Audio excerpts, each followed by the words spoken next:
When 12 mercenaries breached the international school to kill the Korean mafia boss, every student evacuated.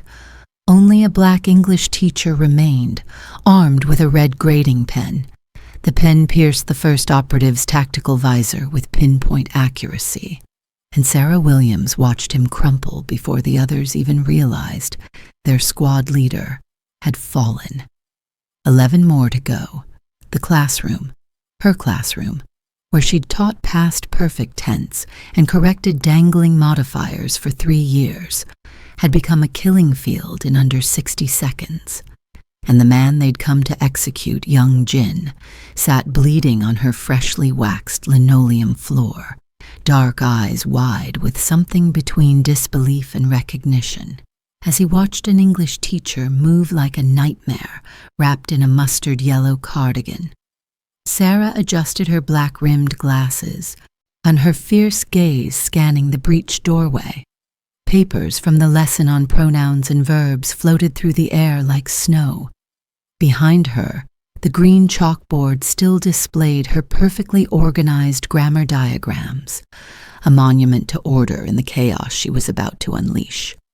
Young Jin tried to speak, blood seeping through his unbuttoned white dress shirt, his loosened blue tie a stark contrast to the intricate tattoos marking his neck and chest. He'd crashed through her third-period window like a wounded animal seeking sanctuary. What he'd found instead was something far more dangerous than refuge.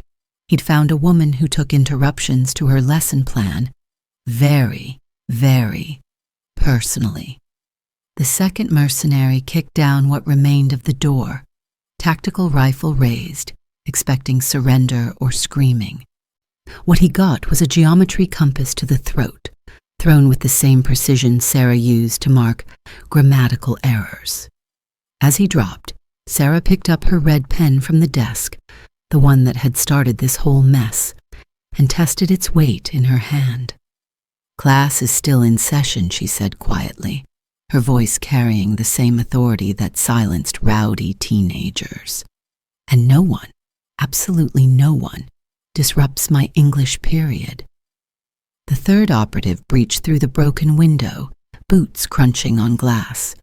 He lasted exactly 4.3 seconds. A ruler to the wrist disarmed him. Chalk dust to the eyes blinded him, and a heavy Webster's unabridged dictionary to the temple finished him. Young Jin watched from the floor, unable to comprehend what his eyes were showing him. This wasn't possible. This woman in a cardigan and pencil skirt, and this strict teacher who probably graded papers with the same pen she was now using as a weapon. She was dismantling an elite kill squad like they were students who'd forgotten their homework. The fourth and fifth operatives entered together, professional, coordinated. Sarah moved between them like water, using their own momentum against them. A protractor became a pressure point tool. A textbook became a shield. The cafeteria tray she'd confiscated earlier that day became a blunt instrument that left one mercenary unconscious and the other questioning his career choices. "Who?" Young Jin managed to gasp, pressing his bloodied hand against his shoulder wound. "Who are you?" Sarah didn't answer. She was busy calculating angles, counting adversaries, mentally cataloging every supply in her classroom that could be weaponized. Her mind worked like it always did, methodical, organized, lethal in its efficiency. The other mercenaries were regrouping in the hallway. She could hear their tactical whispers, their boots on linoleum, their weapons clicking as they reloaded. They were learning. They were adapting. Good. She'd always appreciated quick learners. Young Jin's blood was pooling on her clean floor. That irritated her almost as much as the broken window and the shattered door. She just had this classroom cleaned. But beneath the irritation was something else, something darker, something she'd buried under 3 years of lesson plans and parent-teacher conferences, a memory of who she used to be. before the chalkboards, before the grammar exercises, before she became Miss Sarah Williams, beloved and feared English teacher, when she was simply known as the ghost of Itaewon. Young Jin's eyes widened as recognition finally dawned. He knew that name. Everyone in Korea's underworld knew that name, the legendary Black Ops extractor who'd vanished 5 years ago without a trace. The phantom who could infiltrate any compound, extract any target, neutralize any threat. "It's you," he whispered. "You're her, my brother. He talked about you before he died. He said you were the only one who tried to save him." Sarah's jaw tightened. She didn't want to remember that mission, didn't want to remember failing, didn't want to remember why she'd walked away from that life and buried herself in verb conjugations and vocabulary lists. But the universe, it seemed, had other plans. "Your brother's dead because I made a mistake," Sarah said, her voice cold and clinical. "I don't make mistakes anymore.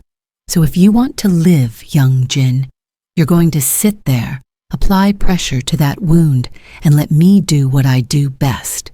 "What's that?" Sarah picked up a second red pen, testing its balance. Through the broken door, she could see shadows moving, tactical formations assembling. The Viper Corps. She recognized their methodology now. 12 operatives, 3 down, 9 to go. She glanced back at young Jin, and for the first time since he'd crashed through her window, she smiled. It wasn't a warm smile. It wasn't the smile she gave her students when they finally understood the difference between there, and there. It was the smile of a predator who just remembered she was hungry. "Teaching lessons," Sarah said, advancing toward the hallway. "Now watch carefully. This is what we call a demonstration. Subscribe to see how this unfolds and comment where you're watching from. I would love to say hello to you just to know how far our story is going. 20 minutes earlier, before the blood and the broken glass, before young Jin and the mercenaries, and the red pen that would pierce a tactical visor, Sarah Williams stood at the front of classroom 3B, doing what she did best, terrifying teenagers into grammatical excellence. "Mr. Park," she said, her voice sharp enough to cut steel, "would you care to explain to the class why you wrote could've instead of could have in your essay?" The 16-year-old slouched in his seat, phone half hidden under his desk. He didn't look up. Big mistake. Sarah moved with predatory silence, crossing the classroom in 3 strides. Her sensible heels made no sound on the linoleum. She stopped directly beside his desk, and the temperature in the room seemed to drop 10 degrees. "Mr. Park." Each syllable was crisp, precise, lethal. "When I ask you a question, the appropriate response is to look at me and answer. Not to stare at social media like a Neanderthal discovering fire for the first time." The boy looked up, finally registering the woman looming over him. Sarah Williams wasn't tall, 5'6" in her sensible shoes, but somehow she always seemed to be looking down at you. Maybe it was the black-rimmed glasses that magnified her intense gaze. Maybe it was the way she held herself, spine straight, shoulders back, like a general surveying troops who'd just failed inspection. Or maybe it was the fact that everyone who'd ever been in her class instinctively understood Ms. Williams did not play. I didn't mean," the boy stammered. "What you meant," Sarah interrupted, "is irrelevant. What you wrote is permanent. When you write could've, you're not just making an error. You're demonstrating to the world that you don't understand the basic mechanics of your own language. You're announcing that you've never read a book. You're telling potential employers that you're careless, sloppy, and unworthy of their time." She plucked the phone from his hands with surgical precision. He didn't even see her move. You can collect this from the principal's office after school, along with a 3-page essay, handwritten, double-spaced, on the difference between homophones and why they matter. Due tomorrow. No extensions. But Ms. Williams, the look she gave him could have frozen lava. No extensions. She returned to the front of the class, placing the confiscated phone on her desk next to 3 others she'd already collected that period. The other students sat in perfect silence, backs straight, eyes forward, notebooks open. One girl had been mid-sentence when Sarah had moved to confiscate the phone. Her pen remained frozen above the paper, too afraid to continue writing until given permission. This was Sarah's kingdom. In this classroom, she was absolute authority. Every student knew it. Every parent learned it during the first conference. Even the principal had stopped questioning her methods after her students consistently scored the highest on standardized tests. When Sarah picked up a red grading pen, one of dozens she kept in a cup on her desk, and turned to the chalkboard, her handwriting was immaculate, each letter perfectly formed. "Today we're reviewing the past perfect tense," she announced. "This is the tense you use when—" The window exploded. Glass erupted inward like a crystal grenade. A body, human, male, bleeding, crashed through the opening and tumbled across 3 desks before slamming into the floor. The students screamed. Chairs toppled. Backpacks scattered. Sarah's first thought, bizarrely, was that she'd just had those windows cleaned. Her second thought was tactical. Exit routes, threat assessment, civilian protection. The man on her floor was Korean, mid-30s, expensive suit ruined by blood and torn fabric. His white dress shirt was unbuttoned at the chest, revealing intricate tattoos that marked him as Yakuza. No, not Yakuza. Korean Mafia. His loosened blue tie was soaked crimson. He had a gunshot wound to the shoulder, maybe another to the ribs, and he was looking directly at her with eyes that held more intelligence than fear. "Out," Sarah commanded, her voice cutting through the chaos. "Fire escape. Now. Move." The students didn't hesitate. When Ms. Williams gave an order, you obeyed. They stampeded toward the emergency exit at the back of the classroom. 23 teenagers suddenly united in their desire to not be present for whatever was about to happen. Sarah helped the last student through the door, a small girl frozen in shock, then locked it behind them. The fire escape would take them down to the rear parking lot. They'd be safe there, safe-ish. She turned back to find the bleeding man trying to stand, one hand pressed against his shoulder wound, the other reaching for something at his waist.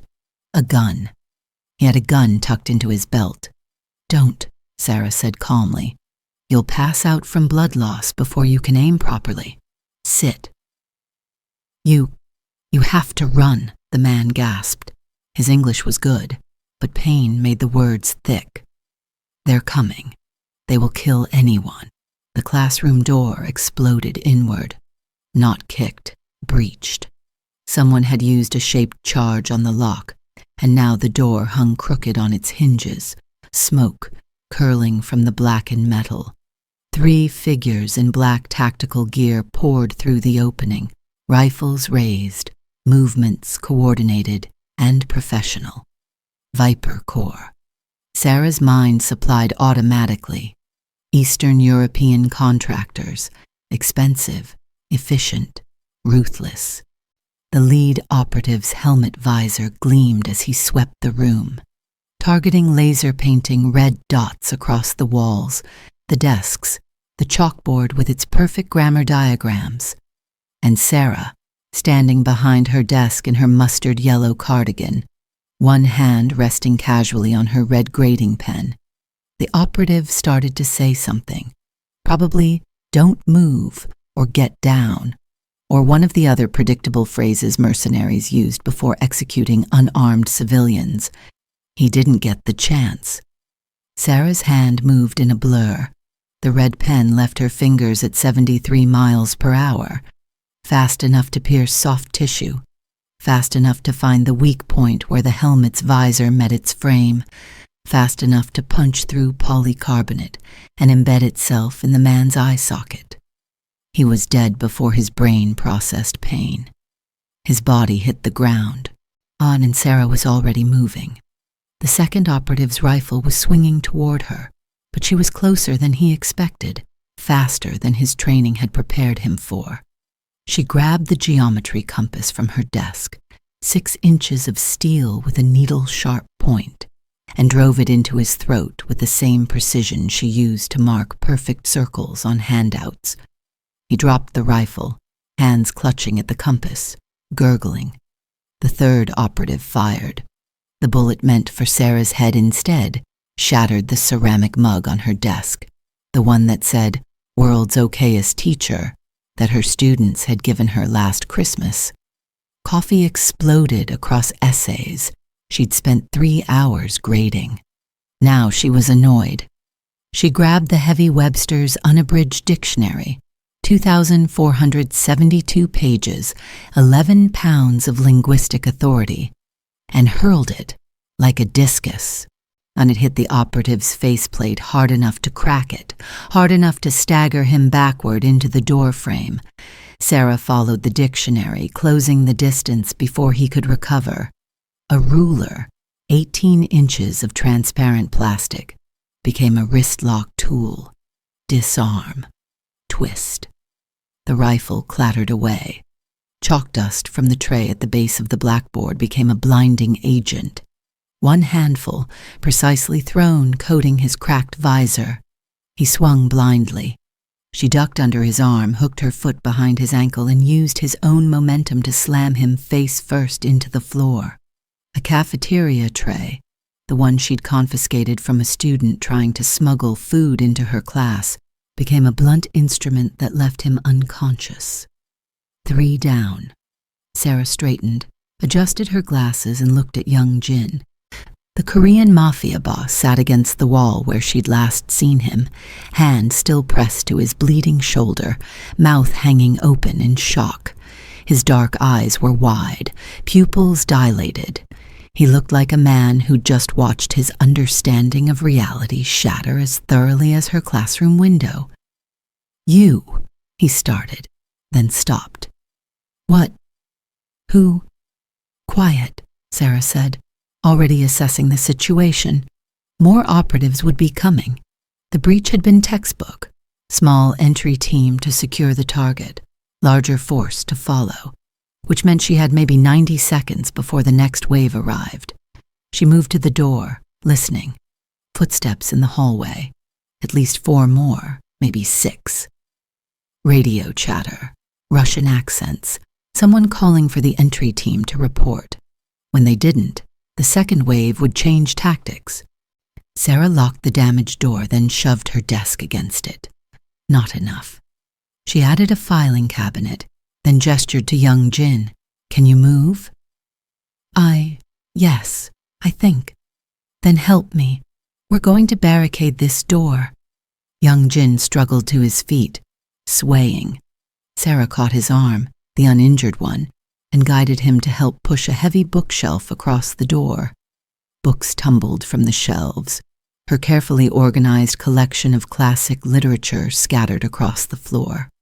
Jane Austen mixed with Hemingway, mixed with Toni Morrison in a literary pileup that would have horrified her under normal circumstances.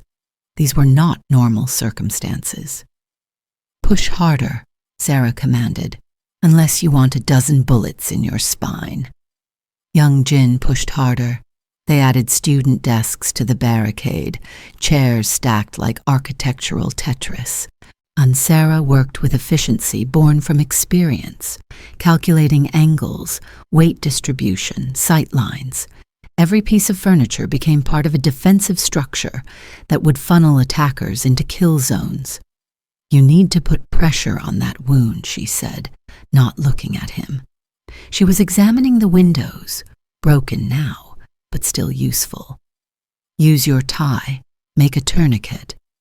You need to tell me who you are, young Jin countered, his voice gaining strength despite the pain. Normal teachers do not fight like— Your grammar is atrocious, Sarah interrupted, pulling curtains down from the windows to block sight lines. It's who you are, not who are you in that context. And you should have said, normally teachers do not. Or better yet, teachers normally do not. The placement of the adverb matters. Young Jin stared at her. Don't know you are correcting my English while we are under attack by professional killers. I'm always correcting English. That's my job. She moved back to him, pulling a first aid kit from her desk drawer. Standard classroom equipment, though her kit was more comprehensive than most. Now hold still. She cut away his blood-soaked shirt with scissors she kept for craft projects, exposing the shoulder wound. Clean entry, no exit. The bullet was still in there. His ribs showed bruising but no penetration. Probably hit his vest before he ditched it. Sarah cleaned the wound with practiced efficiency, packed it with gauze, and wrapped it tight. Her hands moved with a steadiness that came from muscle memory, from training that predated her teaching certificate by a decade. Young Jin watched her face as she worked. Where did you learn to do this? First aid certification. All teachers have it. She secured the bandage with medical tape, then used his tie to create a sling. Though I'll admit, most of my colleagues haven't had as much practical experience. You are lying. I'm a teacher. We don't lie. We simply omit irrelevant details. She tied off the sling using a specific knot, a tactical quick release that could be undone with one pull if he needed his arm free to fight. It was a knot taught in exactly 3 military programs worldwide, all of them classified. Young Jin's eyes widened. He looked at the knot, then at her face, then back at the knot. That knot, he said slowly. I know that knot.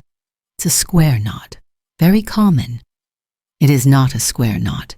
It is a tactical quick-release knot. My brother showed it to me.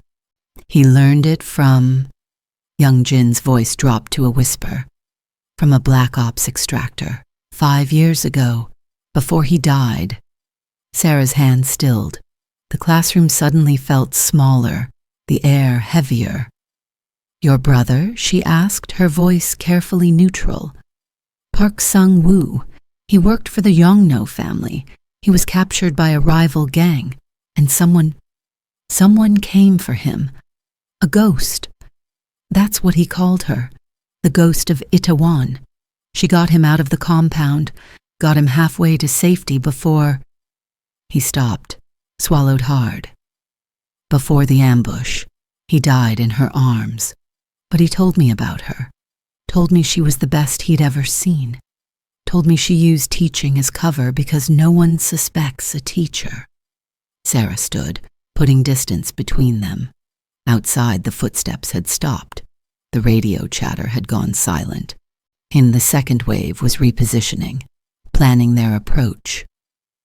Your brother was misinformed, she said flatly. I'm a teacher. That's all I've ever been. You just killed 3 trained operatives with a pen, a compass, and a dictionary. I improvised. You tied a tactical quick-release knot without thinking. Lucky coincidence. You are her. Young Jin's voice was certain now, cutting through her denials like a blade. You are the ghost, the one my brother talked about, the one he said could walk through walls and kill a man with whatever she found lying on the ground, the one who vanished 5 years ago without a trace. Sarah turned to face him, and for a moment, just a moment, the teacher mask slipped. He saw the warrior underneath, the operator who'd survived missions that would fill classified files, and the woman who'd walked away from that life and tried to bury it under lesson plans and grammar corrections. I don't know who your brother was talking about, Sarah said quietly. But I know who I am. I'm a teacher. I have 23 students whose lives depend on me getting them through their final exams. I have papers to grade and parents to call and a curriculum to finish. That's who I am. That's all I am. That is a lie. No, Sarah corrected, moving back to the barricaded door, pressing her ear against the wood to listen for approaching threats. It's a choice. There's a difference. In the hallway beyond, someone gave an order in Russian. The second wave was moving into position. Sarah picked up another red grading pen from her desk, testing its weight, its balance. She'd once thrown a pen like this through a playing card at 20 feet. She'd once used one to disable a bomb's trigger mechanism while hanging upside down from a helicopter. That was a different life, a different Sarah. Or so she'd been telling herself for 3 years. Stay behind the barricade, she told young Jin. If they breach, stay low and let me handle it. Why? He asked. Why are you protecting me? You do not know me. I am not a good man. The things I have done. I don't care what you've done, Sarah interrupted. You crashed through my window during third period. You disrupted my lesson plan. You bled on my clean floor. She adjusted her glasses, her fierce gaze fixed on the door. But you're in my classroom, which makes you my responsibility. Oh, and I protect my students. I am not your student. You are now. Sarah's lips quirked in something that wasn't quite a smile. Consider this detention. And trust me, Mr. Park, my detention is something you'll never forget. The door exploded inward. The barricade held, but barely. Smoke grenades rolled through the gaps, filling the classroom with choking gray fog. Sarah didn't cough, didn't panic, didn't run. She simply picked up her ruler, her remaining compass, her tape dispenser, her stapler, her hole punch, every mundane object on her desk becoming a weapon in her practiced hands. In the smoke, young Jin heard sounds that shouldn't have been possible. Impacts, grunts, bodies falling, the distinctive crack of bones breaking. Sarah's voice, calm and cold, giving corrections even in the chaos. Watch your footing. That's a Jiren phrase. By the way, poor tactical spacing. Also, less versus fewer. Fewer is for countable nouns. That's not how you hold a rifle. The grammar of violence has syntax too, gentlemen. When the smoke cleared, 3 more operatives lay unconscious on her classroom floor. Sarah stood among them, barely winded, her yellow cardigan somehow still neat, despite the violence. She looked at young Jin through her black-rimmed glasses and said, in the same tone she used to announce pop quizzes, "We should probably move to a more defensible position. This classroom is compromised." Young Jin could only nod, too stunned to speak. Miss Sarah Williams, the most terrifying English teacher in Seoul, had just become so much more terrifying. And somewhere in the back of his mind, young Jin understood with absolute certainty. The ghost of Itaewon had never really left. She'd just been grading papers. The tear gas canisters came through the broken window like metallic hailstones, hissing as they released their payload. Sarah recognized them immediately. CS gas, military grade, the kind that made grown men cry like children and turned lungs into fire. "Move," she commanded, grabbing young Jin's uninjured arm. "Now." They abandoned the barricaded classroom, Sarah leading them into the hallway, with one hand over her mouth and nose. Her eyes watered, but years of training had taught her how to function through pain. Young Jin stumbled beside her, coughing, his injured shoulder making him list to one side. The hallway stretched before them like a gauntlet. Emergency lights cast everything in red. Anne and Sarah could hear boots, multiple pairs, coordinated movement, professional tactics. They were being herded. The mercenaries had flushed them out deliberately, probably had teams covering every exit. Good.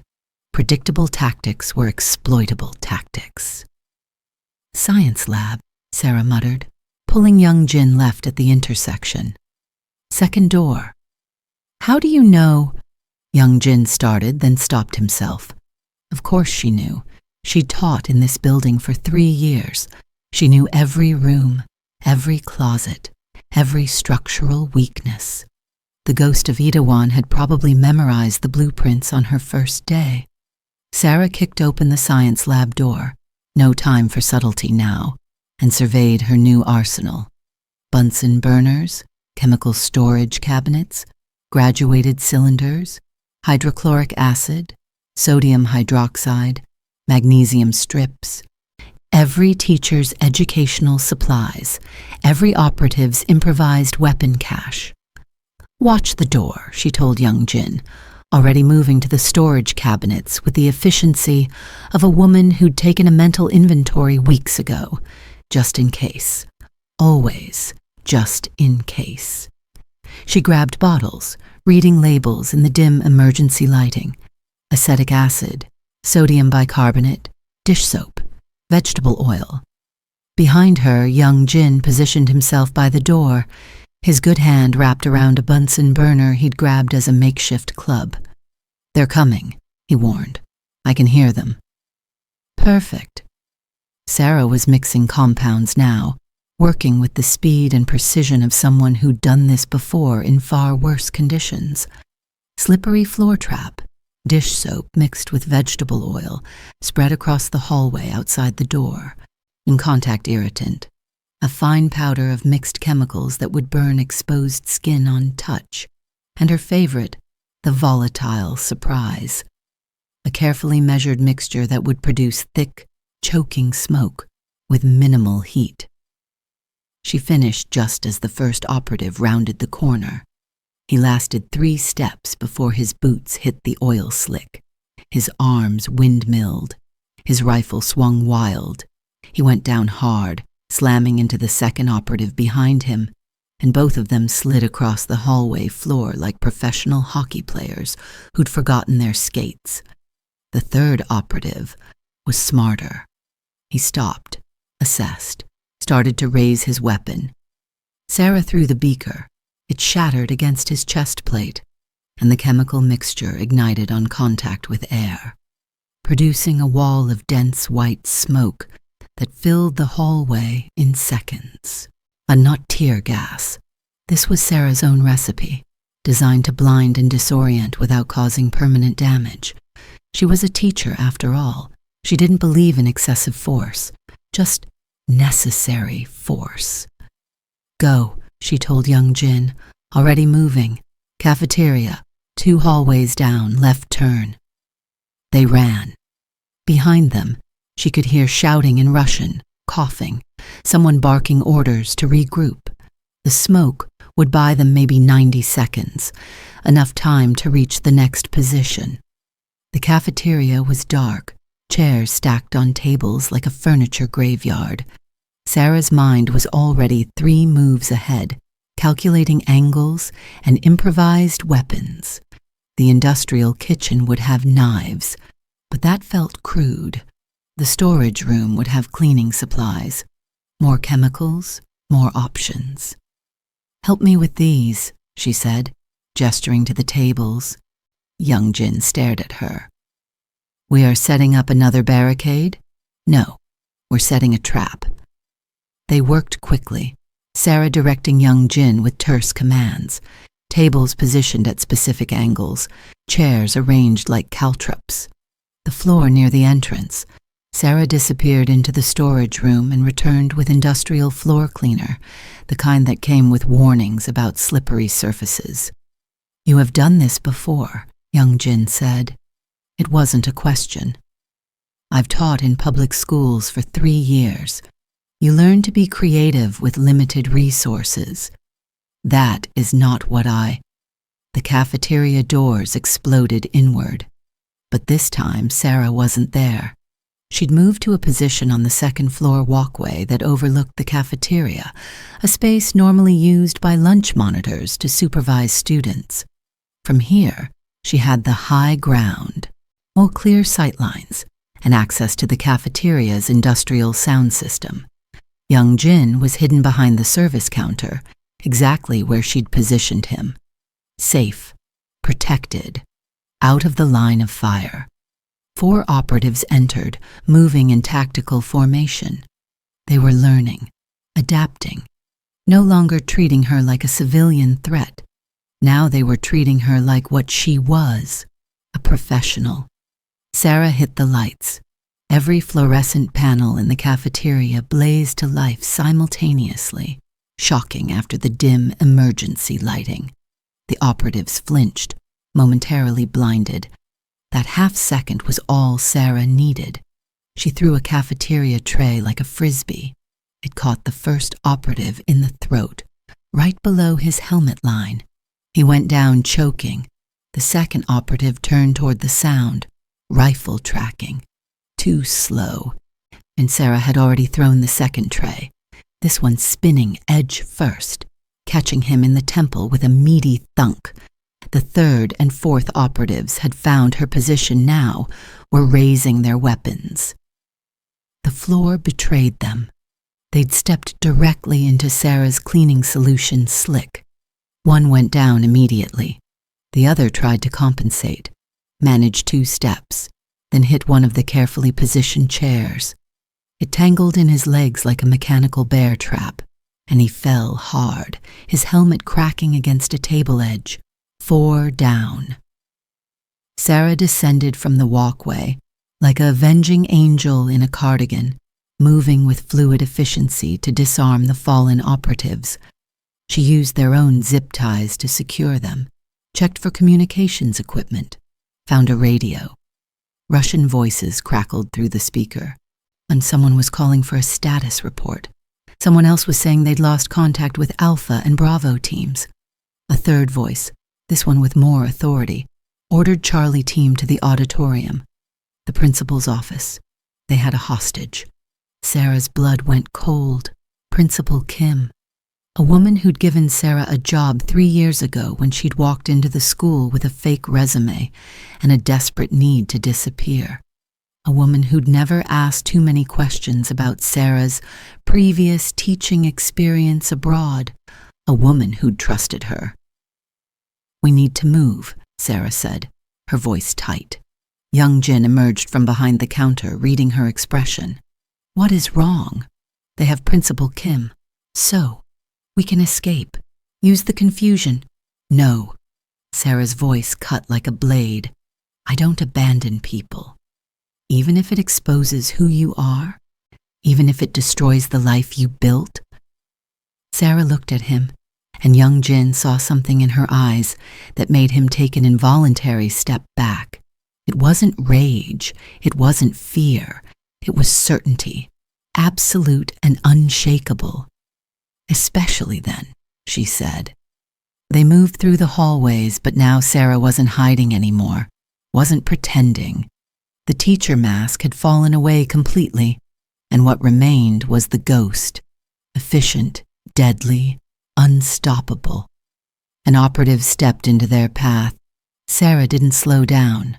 She grabbed a fire extinguisher from the wall and used it as both shield and club, taking him down in 3 brutal strikes before he could raise his rifle.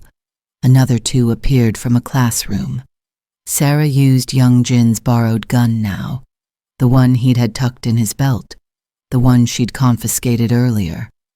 2 shots, and both perfect headshots on their center mass body armor, the impacts knocking them back through the doorway.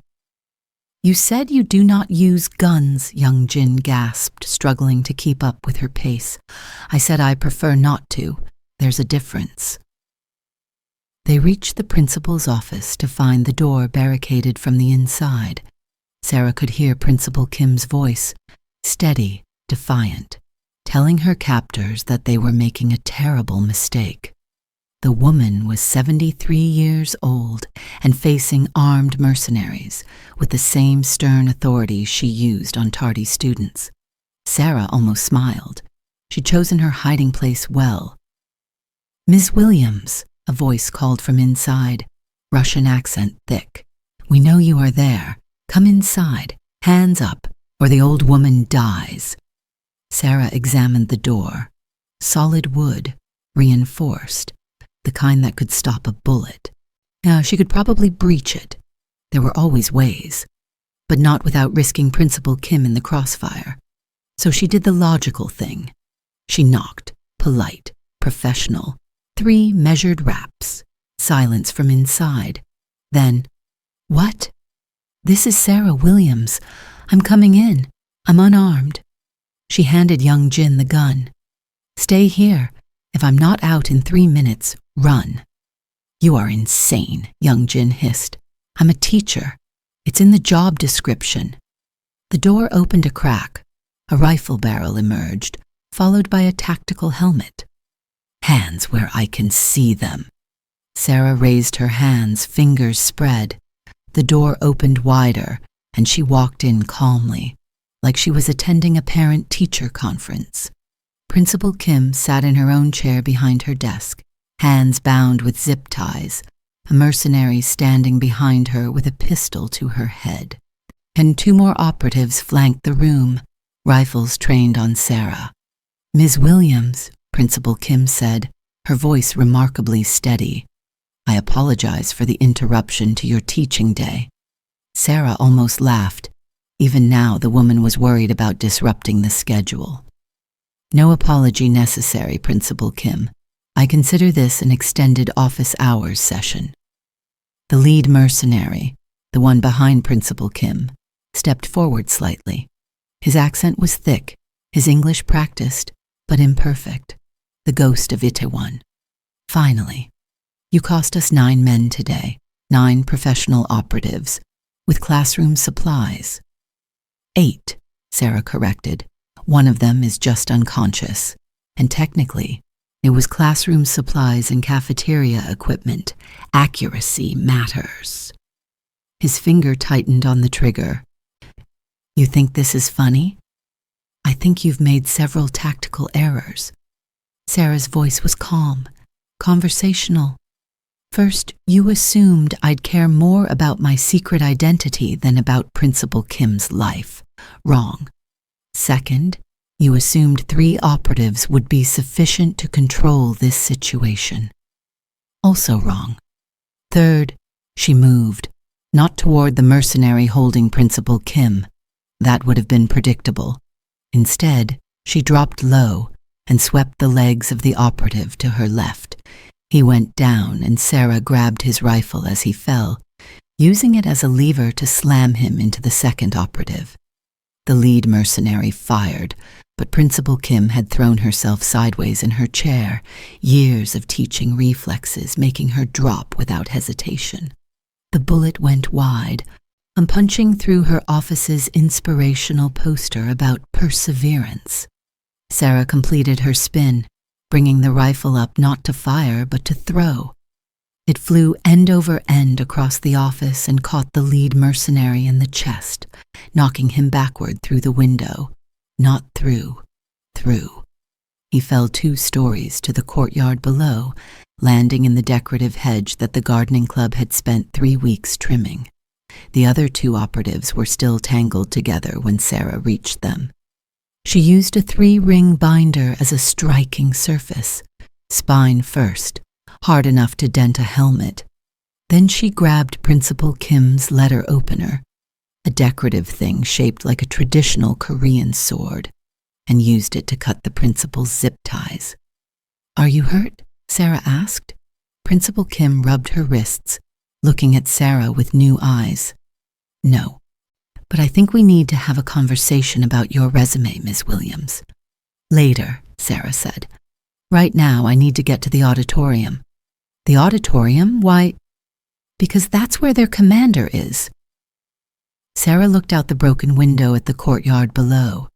More operatives were converging, but they were scattered now, disorganized.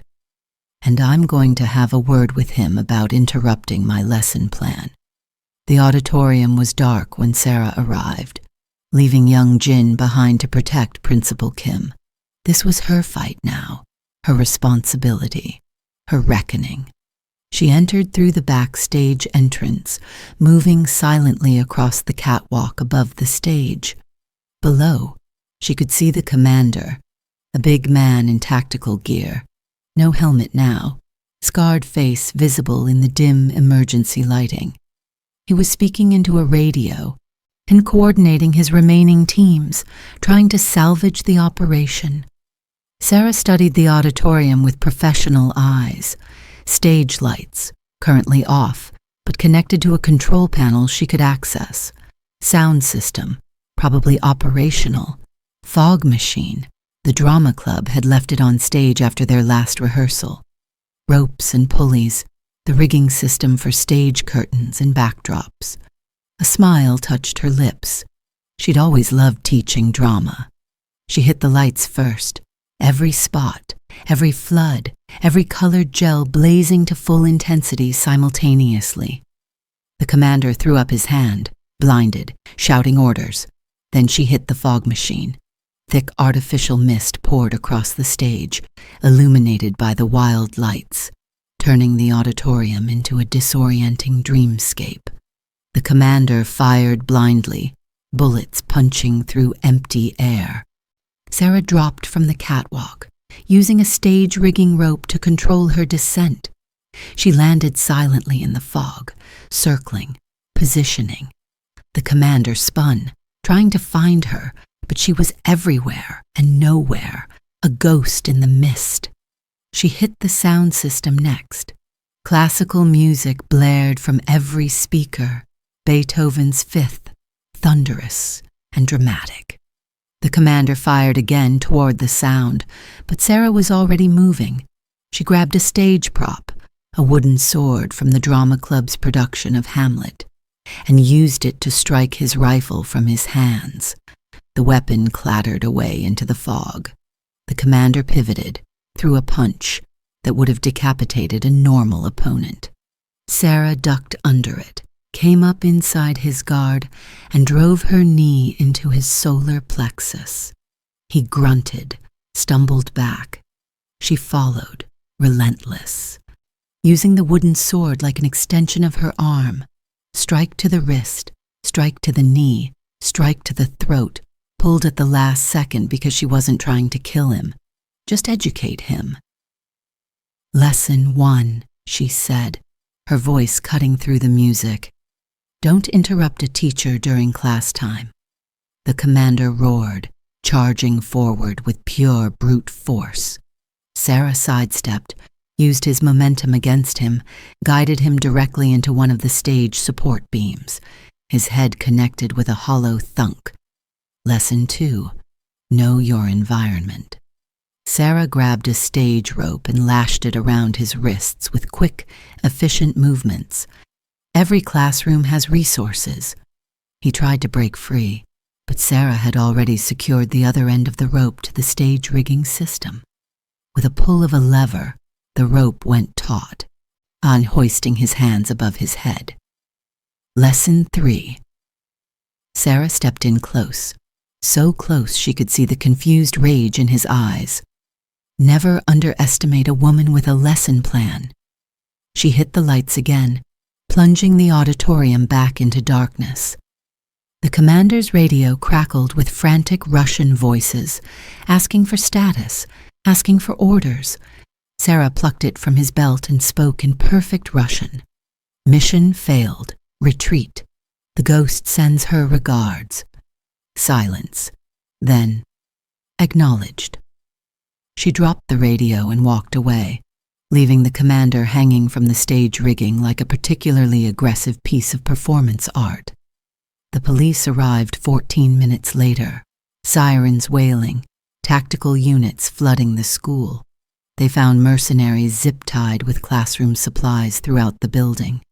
Jump ropes, extension cords, and basketball nets. One particularly unfortunate operative was wrapped head to toe in athletic tape.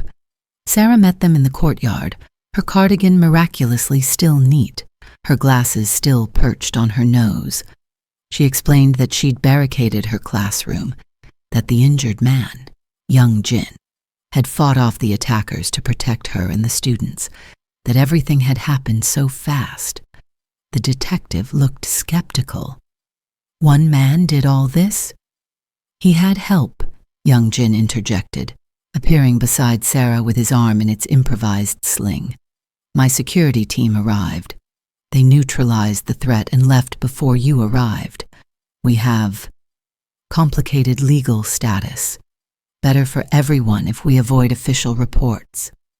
The detective looked between Sarah and young Jin, clearly smelling a lie but unable to prove it. Finally, he sighed. I'll need statements from both of you. Of course, Sarah said. But perhaps after I tend to Mr. Park's wounds more properly, and after I contact my students' parents, they'll be worried. The detective waved them away, already dealing with the chaos of processing a dozen unconscious mercenaries.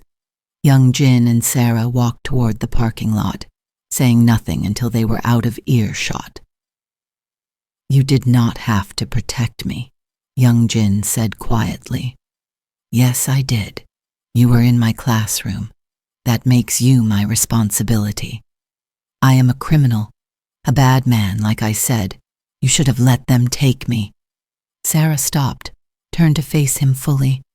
Mr. Park, I spent 3 years trying to forget who I was, trying to bury the ghost under lesson plans and parent-teacher conferences.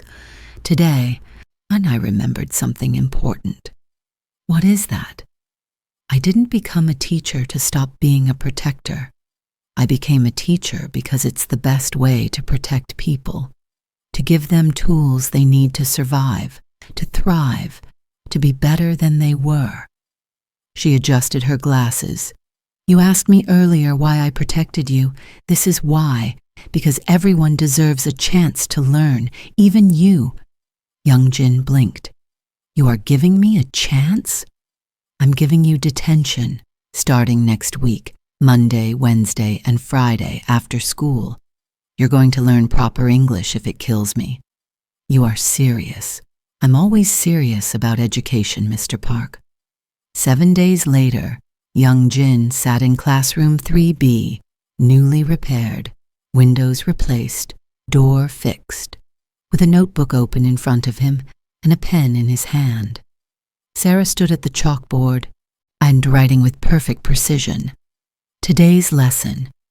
Present perfect continuous tense. Young Jin raised his hand. Sarah turned, eyebrow raised. Yes, Mr. Park? I have been thinking, is that correct? I have been thinking? Perfect usage. Continue. I have been thinking about what you said, about everyone deserving a chance to learn. He paused, choosing his words carefully. I have been a criminal for 12 years. I have done things I cannot undo. But maybe I can learn to be something else. Sarah's expression softened, just slightly. Mr. Park, that's the most grammatically correct and philosophically sound thing you've said all week. Outside the window, Seoul continued its endless rhythm. Somewhere in the city, the remnants of the Viper Corps were explaining their failure to their employers. Somewhere, intelligence agencies were updating files on an operative they thought had vanished forever. But in classroom 3B, there was only a teacher and a student, a chalkboard full of grammar rules, and the quiet possibility of redemption through education. Sarah picked up a red grading pen, a new one from a fresh package, and smiled. Now then, she said, let's begin with sentence structure. And Mr. Park, no one disrupts my class. Ever. Clear? Young Jin looked at the woman who'd defeated an entire mercenary squad to protect him, who'd risked everything to save her principal, who'd given him a chance when the world had only ever given him violence. Yes, Ms. Williams, he said, crystal clear. And for the first time in years, young Jin Park, criminal, mafia boss, survivor, felt like he might actually learn something worth knowing.